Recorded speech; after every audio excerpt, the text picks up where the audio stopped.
समस्त NIOS DElEd degree धारकों का स्वागत है आपके अपने YouTube channel MK teaching point में। साथियों, बात करेंगे सुप्रीम कोर्ट के फैसले के बाद जो उत्पन्न स्थितियां हैं। अगर बात करें आगे आपके लिए क्या विकल्प हैं, तो साथियों अंतिम और एकमात्र विकल्प जो आपके लिए है वो NCT की अधिसूचना है। और दूसरा जो सबसे महत्वपूर्ण चीज़ें अगर बात करें तो रिव्यू पिटीशन से भी अगर आप जाते हैं तो आपके लिए NCT अधिसूचना बहुत ही इंपॉर्टेंट रोल प्ले करेगी। साथियों, बात करें जैसा कि आप सभी को अवगत करा दें, फैसले में जो सीधे तौर पर अगर आप जजमेंट पढ़ेंगे तब भी देख सकेंगे। और यहाँ पर अगर आप देखेंगे तो स्पष्ट कर दिया गया है, जो आदेश के बाद में एक महत्वपूर्ण जो है आप पेपर की कटिंग में स्पष्ट किया गया है कि लिखा गया है कि जो है पीठ ने हाई कोर्ट के उस फैसले को रद्द कर दिया है जिसमें कहा गया था कि NIS ने 18 माह का डीएलएड डिप्लोमा पाठ्यक्रम 2 साल के डिप्लोमा के बराबर है। शीर्ष अदालत ने कहा कि हाई कोर्ट का यह कहना गलत है कि दोनों डिप्लोमा बराबर। NCT द्वारा 23 अगस्त 2010 और 29 जुलाई 2011 की अधिसूचनाओं के स्थान पर इस आशय की यानी 18 माह के डिप्लोमा पाठ्यक्रम की कोई अधिसूचना जारी नहीं की गई है, जिसमें शिक्षकों की नियुक्ति के लिए न्यूनतम योग्यता के रूप में न्यूनतम 2 वर्ष के डिप्लोमा को अनिवार्य योग्यता माना गया था। टिप्पणी यह करते हुए शीर्ष कोर्ट ने फैसला रद्द कर दिया है। तो आपको स्पष्ट कर दें कि अंतिम फैसला जो आपका होगा NCT के माध्यम से ही होगा। आप अगर NCT के बारे में अगर साथियों बात करें तो प्रयास भी किया जा रहा है।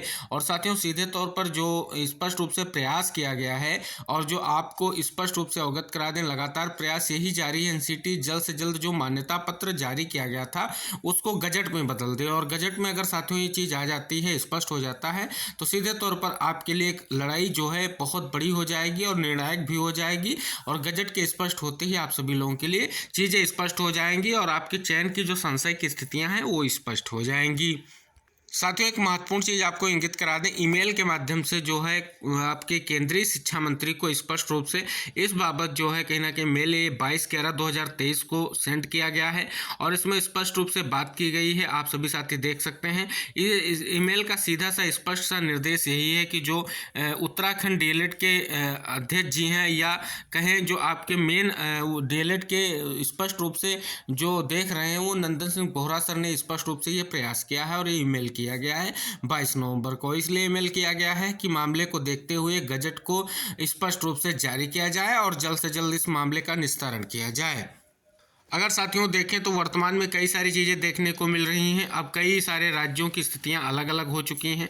और साथियों बात करें तो अब आगे की रणनीतियां क्या सही रहेंगी, तो साथियों स्पष्ट कर दें तो यहाँ पर स्पष्ट रूप से बिहार से जो अपडेट आ रही, बिहार की टीम अपने स्तर से कार्य कर रही है और उसने स्पष्ट कर दिया है कि रिव्यू पिटीशन के माध्यम से वो सुप्रीम कोर्ट जाएंगे और इसके लिए कल बड़ी बैठक जो है आहूत की गई है उनके द्वारा और उसमें स्पष्ट रूप से सभी अभ्यर्थियों से सहयोग की अपील की गई है और स्पष्ट किया गया स्पेशली जो चयनित हों जरूर सहयोग करें, क्योंकि इससे रिव्यू के माध्यम से जाने पर कहीं ना कहीं चयनित शिक्षकों को कुछ विशेष चीज़ें मिलने वाली हैं। और इधर साथियों बात करें, आज जो है स्पष्ट रूप से जल्द ही आप सभी लोगों को हमारे जो उत्तराखंड से संबंधित जो याचिकाकर्ता हैं नंदन सिंह बोहरा जी, वो जल्द ही अपनी जो है नई रणनीति के साथ सामने आने वाले हैं और उनकी भी रणनीति जल्द स्पष्ट होने वाली है। तो साथियों बात करें, सभी की रणनीतियाँ अलग अलग हो सकती हैं, सभी के कार्य अलग हो सकते हैं, लेकिन अगर साथियों बात करें सभी का लक्ष्य एक ही हो सकता है जो आपके लिए स्पष्ट है कि आपको जल्द से जल्द जो है स्पष्ट रूप से NIS डीएलएड को स्पष्ट रूप से बैत करना। और सबसे बड़ी बात यह है, अगर प्राथमिक शिक्षक भर्ती में समाहित नहीं किया जाता है तो इन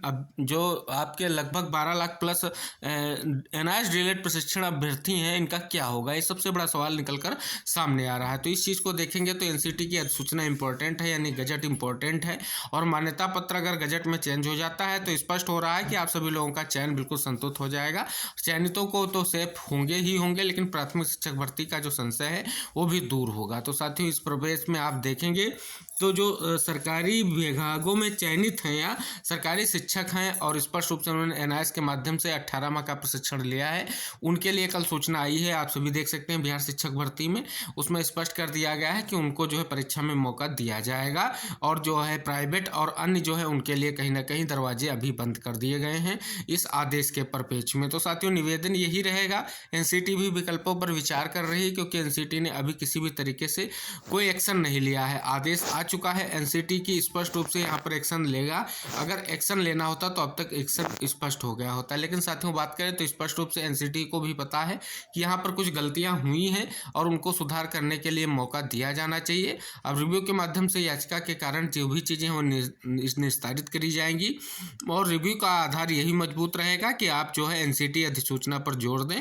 और प्रभावी रूप से अगर एनसीटी की अधिसूचना जल्द से जल्द आ जाती है तो आप सभी का एक बहुत बड़ा मुद्दा डिसाइड हो जाएगा और आपके लिए जो भी चीज़ें हैं वो स्पष्ट हो जाएंगी और अधिसूचना से ही आप आगे बढ़ें, जिससे आपका कार्य आसान हो जाए और आपको जल्द से जल्द चीज़ें स्थगित ना हो और आपका कार्य और आसान हो जाए और रिव्यू आपका जो है कहीं ना कहीं स्पष्ट रूप से कोर्ट से जो है खारिज ना किया जाए। क्योंकि कोर्ट स्पष्ट रूप से जो जस्टिस ने आपको ऑर्डर दिया है उस ऑर्डर में स्पष्ट लिखा गया है कि जो एनसीटी है वो एक्सपर्ट बॉडी है जो मिनिमम क्वालिफिकेशन तय करती है और उसको स्पष्ट रूप से कभी भी क्वालिफिकेशन जो क्राइटेरिया है उसमें परिवर्तन किया जा सकता है उसके माध्यम से। तो कहीं ना कहीं अगर एनसीटी यहाँ पर स्पष्ट कर देती है और गजट जारी कर देती है उस परिपेक्ष में तो चीज़ें स्पष्ट हो सकेंगी। तो निवेदन है वीडियो को शेयर करके चैनल को सब्सक्राइब कर लीजिए, जो भी अपडेट होंगी आपको मिलेंगी और साथियों जल्द ही हम सारी चीज़ें आपको अवगत कराएंगे। इसके लिए आपको हमारे यूट्यूब चैनल से जुड़ना है। जो भी चीज़ें हैं विशेष रूप से आपके लिए महत्वपूर्ण है और सभी साथियों के लिए इसलिए हम अवगत कराते रहते हैं क्योंकि इन्हीं मानकों के आधार पर अगर आप सुप्रीम कोर्ट में दोबारा जाएंगे तभी आपको जीत सुनिश्चित होगी, वरना अगर आप कम ग्राउंड लेकर के जाएंगे तो पूर्व की भांति आपके ग्राउंड जो है अगर सही नहीं होगा तो आपका रिव्यू भी रद्द किया जा सकता है। अगर रिव्यू रद्द किया जाएगा तो आपकी और भी मुश्किलें बढ़ सकती हैं। तो रिव्यू से पहले आप सोचें और विचारें, उसके बाद में ही बड़ा फैसला लें, क्योंकि ये अंतिम फैसला भी आपका हो सकता है और रिव्यू के माध्यम से आपकी चीज़ें स्पष्ट भी हो सकती हैं और कहीं ना कहीं अगर ये खारिज होता है तो आपके लिए भी सकारात्मक चीज़ें नहीं रह जाएंगी। तो साथियों निवेदन है वीडियो को शेयर कीजिएगा, चैनल को सब्सक्राइब कर लीजिए, बेल आइकन प्रेस कर लीजिए। जो भी हम इंपॉर्टेंट अपडेट होंगी वीडियो के माध्यम से चैनल से मिलती रहेंगी। नमस्कार, जय Hind, take care, bye bye साथियों।